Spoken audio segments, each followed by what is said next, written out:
The guy in the red parka. I've lived in this apartment for 3 years, and I've always followed the same rule. Never look at the person standing by the mailboxes at 2 a.m. I work the late shift at a hospital, so I usually get home when the rest of the city is dead. Every night for the last month, there's been a guy in a bright red parka standing perfectly, still by the lobby mailboxes. He doesn't have a mail key. He doesn't have a bag. He just stands there, facing the wall. I usually just keep my head down, walk fast to the elevator, and lock my door. But last Tuesday, I was exhausted and frustrated. I'd lost my keys in the parking garage and spent 20 minutes looking for them. By the time I walked into the lobby, I was in a foul mood. The guy was there, red parka, hood up, facing the metal slots of the mailboxes. "Excuse me," I snapped, my voice echoing in the marble lobby. "Do you even live here? You're creeping everyone out." He didn't move. "Look, man," I said, stepping closer. "If you're waiting for someone, wait in their apartment. Otherwise, I'm calling the cops." Slowly, too slowly, he started to turn. My heart skipped a beat. I expected a pale face, maybe a blank stare, or even a mask. Instead, when he turned around, his parka was on backwards. The hood was pulled over his face, but through the gap where the zipper met the chin, I didn't see skin. I saw the back of a head. Thick, matted hair was pressed against the opening. I froze.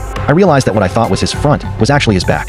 He had been standing there with his back to me the whole time, but his feet, his boots were pointing toward me. Before I could scream, he took a step, but he didn't walk forward. His knees buckled the wrong way, snapping like dry kindling, and he began to scuttle toward me with his torso twisted 180 degrees. I didn't wait for the elevator. I bolted for the emergency stairs, my lungs burning, not stopping until I slammed my door and threw every deadbolt I had. I called the police, but of course, by the time they arrived, the lobby was empty. They told me it was probably just a disturbed individual or a prank.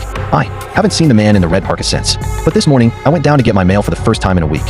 When I opened my box, there was no mail inside. There was just a small Polaroid photo. It was a picture of me, taken from inside my own apartment while I was sleeping. In the corner of the frame, standing in the shadow of my open closet door was a flash of bright red fabric.